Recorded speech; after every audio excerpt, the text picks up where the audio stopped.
On va parler effectivement maintenant de ce dossier Liana. Et beaucoup de personnes veulent s'exprimer parce que on voit cette disparition. On s'identifie, les filles. On en parlait, tout à l'heure. On s'identifie. On a tous. Vous avez combien d'enfants, Karim Aloum? J'ai des enfants. Ils sont vraiment, quand je vois. Je me rappelle. Non, j'ai dit combien d'enfants? Ça y est, il est parti dans un chapitre. Merci beaucoup. À 11 ans, comment je m'inquiétais tous les jours. Et tout d'un coup, vous imaginez ce que vivent les parents, la famille, les grands-parents d'une petite fille de 11 ans qui a disparu. Possible, on sait les violer, etc. On sait pas quoi. Donc, Liana, les recherches se poursuivent aujourd'hui avec l'aide des chasseurs, de pêcheurs pour tenter de retrouver. Liana, 11 ans, elle est tellement mignonne, tellement mignonne. On voit sa photo portée disparue depuis 6 jours à Fleurance, dans le Gers, au lendemain de l'annonce d'une plainte pour viol sur mineur qui visait déjà le suspect. Appelez-nous Standard d'Europe 1 pour réagir. D'abord, Martine Vallot-Forest, vous êtes avocate, vous êtes spécialiste du droit de la famille, vous êtes l'auteur de plusieurs livres, dont Le divorce pour les nuls. Comment peut-on réagir? Comment ne pas être révolté, maître, lorsqu'on entend qu'une plainte pour viol sur mineur visait déjà le suspect? Bonjour madame. Bonjour, oui, madame. Il faut savoir effectivement que l'ancien procureur d'Agen avait dit, semble avoir dit qu'il y avait il y a eu un raté dans une enquête qui a concerné celui qui est mis en cause actuellement. Et ça, il faut effectivement éviter. Alors comment l'éviter? Ça sera peut-être tout à l'heure, on va peut-être aborder les questions de solutions à mettre en œuvre, mais peut-être en augmentant les effectifs de police, en formant les policiers ou les gendarmes qui sont aptes à recevoir les plaintes, et notamment celles qui concernent les mineurs, qu'ils soient formés au profil de ces psychopathes. Maître, je vous interpelle tout de suite. Je ne sais pas, moi je me dis, comment former quelqu'un à écouter la plainte de quelqu'un vous voyez ce que je veux dire? Écoutez, aujourd'hui, on ne peut qu'être sensible à ça, non? Collectif pour rechercher la vérité. Il y a une recherche sincère de la vérité, ce qui n'a pas toujours été le cas. Vous le savez que autrefois, les victimes de viols, d'agressions étaient souvent raillées, évincées des commissariats et peu prises au sérieux. Aujourd'hui, il y a, je pense, de la part des forces de police, de gendarmerie, une volonté d'écouter les victimes et de mettre en œuvre des moyens. Mais ces moyens, ils sont quand même importants, ils sont beaucoup plus importants qu'autrefois, il faut le savoir.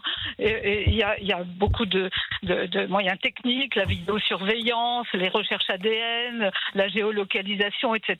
Là, actuellement, on voit que le maire s'est associé à la gendarmerie pour mettre en œuvre des drones, des recherches par hélicoptère. Donc, il y a force de moyens qui sont déployés. Il n'y a pas d'inaction. Il n'y a pas d'inaction. Donc ça, c'est quand même le côté rassurant de ce qui se passe aujourd'hui à l'aune de ces agressions ou crimes concernant des mineurs.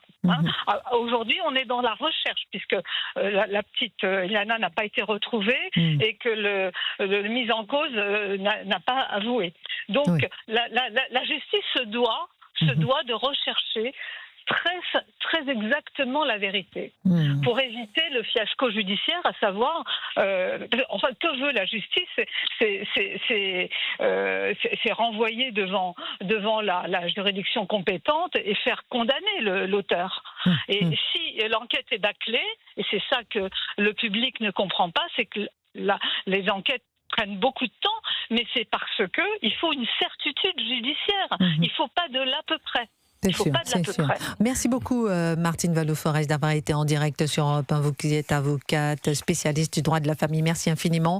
On va marquer une pause et puis on a Virginie qui nous appelle de la Vienne et qui dit que ça serait intéressant peut-être de faire un peu comme il existe une loi aux États-Unis. Elle va nous expliquer. Et puis appelez-nous Standard d'Europe 1 pour nous dire ce que vous pensez de cet homme qui est suspecté dans la disparition de la petite Liana, qui avait déjà été poursuivi pour viol et qui était là en toute liberté.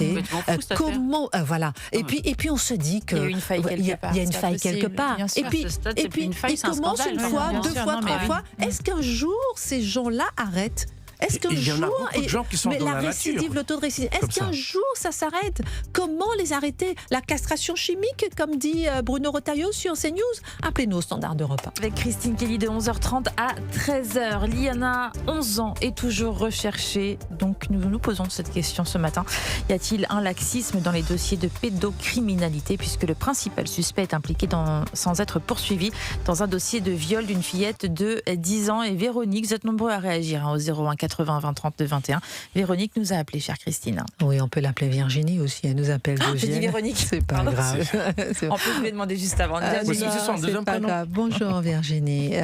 Oui, bonjour. Dites-nous un peu votre regard là-dessus. Vous dites que ça serait intéressant de repenser les choses comme aux États-Unis? Oui, alors c'est surtout qu'en plus, ce que je vais vous dire, je pense que c'est important aussi de penser contre soi-même parfois. Aux États-Unis, il y a une loi alors sur les pédophiles et sur les violeurs. Alors c'est quand ils sortent de prison, une fois qu'ils ont été jugés, quand ils arrivent dans un quartier, en fait, le voisinage est au courant. Et c'est pas rare de voir des petites affichettes, voilà, telle personne a été condamnée, etc.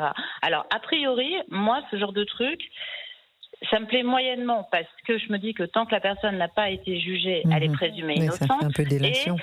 Et puis de balancer quelqu'un comme ça, c'est quand même pas terrible. Mais il y a un moment donné, j'aurais tendance à dire, faut se fâcher quand même là. Passer à une vitesse supérieure, trouver une solution. Oui, parce qu'en fait, alors je sais, il a été, alors il y a 2 jours, on parlait déjà de ce geste déplacé qu'il aurait eu auprès d'une lycéenne. Bon. Et puis là, maintenant, on en arrive à, il y a une plainte pour viol. Bon, alors, je sais pas, il y a la détention provisoire. Ça, je sais pas, ça existe. Parce que je pense qu'au bout d'un moment, moi, le droit, l'état de droit, tout ça, je veux bien, mais il faut protéger aussi. Il faut protéger, parce que là, effectivement. Il faut que l'état de droit puisse protéger les victimes, pas les coupables. Les questions qu'on se pose ce matin, est-ce que les pédophiles sont protégés par la justice? Disons les choses, c'est la question qu'on se pose. Protégé par la justice, je pense pas, mais ce que je pense, c'est que il y a un moment donné, vous voyez, quand l'avocate disait ah oui, mais alors là il y a des drones, des machins, mais en fait là c'est trop tard. En fait, ce qu'ils cherchent, c'est pas une petite fille, c'est un cadavre. On est d'accord. Donc il y a un moment donné, alors je sais pas, honnêtement, hein, je sais pas, est-ce qu'on peut les mettre en préventive, le temps de l'enquête, ça peut être très long, etc. Tout ça, je l'entends. Mais il y a un moment donné, peut-être que si il avait pas été dans la nature, la gamine, elle serait vivante, quoi. Merci infiniment pour votre regard, effectivement, Virginie. S'il n'avait pas été dans la nature, la gamine serait vivante. On ne sait pas si elle est morte, on espère qu'elle est vivante. Merci beaucoup, Virginie, de nous avoir appelé au standard d'Europe 1, qui nous a appelé de la Vienne, disparition de la petite Liana. Il avait dit à l'autre petite fille qu'il avait violée, enfin, si effectivement tout ça est avéré, qu'il va se suicider, si elle ne dit pas qu'elle a menti. Le témoignage de la mère de la fillette qui a été violée. On a entendu tout cela. Gabrielle Cluzel, votre regard? Non, mais il y a une grande légèreté. Je ne suis pas sûre qu'il y ait une complicité, Dieu merci, mais il y a une grande légèreté pour des affaires qui devraient être prioritaires. Et puis ce sujet nous ramène à celui d'avant, c'est-à-dire qu'on a une justice complètement encombrée, embolisée, qui traite de façon récurrente une délinquance endémique. Pardon, mais elle serait plus efficace et plus intéressante à mettre là. C'est vrai que c'est extrêmement choquant. Moi, je trouve qu'il y a de quoi crier, franchement, quand on écoute cette histoire, parce que Virginie a infiniment raison. La prison, critique toujours la prison, elle a une vertu, mais ça, factuelle, c'est qu'elle met à l'abri les citoyens, puisque quand il est en prison, il n'est pas ailleurs. Donc si cette affaire avait été traitée à temps, eh bien, peut-être que cette petite fille, on ne serait pas en train de la chercher. Sûr. Et cette question, est-ce que la plainte de cette maman, justement, a été prise réellement au sérieux par la personne qui a pris cette plainte et qui ne s'est pas dit, vous en faites un petit peu trop? Apparemment non, effectivement. Et donc l'enquête le dira. C'est peut-être là le point de départ. En réalité, sur ce sujet, on revient comme sur le premier. Donc on voit une insécurité qui s'installe à tous les niveaux dans notre pays. On a parlé des violences après le match de PSG. Maintenant, on parle de la disparition d'une petite fille de 11 ans. C'est grave pour une société comme la nôtre. Les pédophiles sont-ils protégés par la justice, selon vous? En réalité, on voit un dysfonctionnement. C'est-à-dire qu'il y a une personne a été déjà reconnue. Il faut les appeler des pédocriminels, je pense. Pédocriminels. Voilà, c'est le terme, vous avez raison. et que tout d'un coup, on se rend compte que personne n'est au courant, l'information n'a pas circulé. Je rappelle juste un chiffre. Le régalien dans ce pays, et tous les Français demandent que le régalien soit pris en considération et on augmente les budgets. Ça ne représente la police, la justice, la gendarmerie, l'armée, l'administration générale ne représente que 9% du PIB. Quand le social représente plus de 30%. Depuis 30 ans.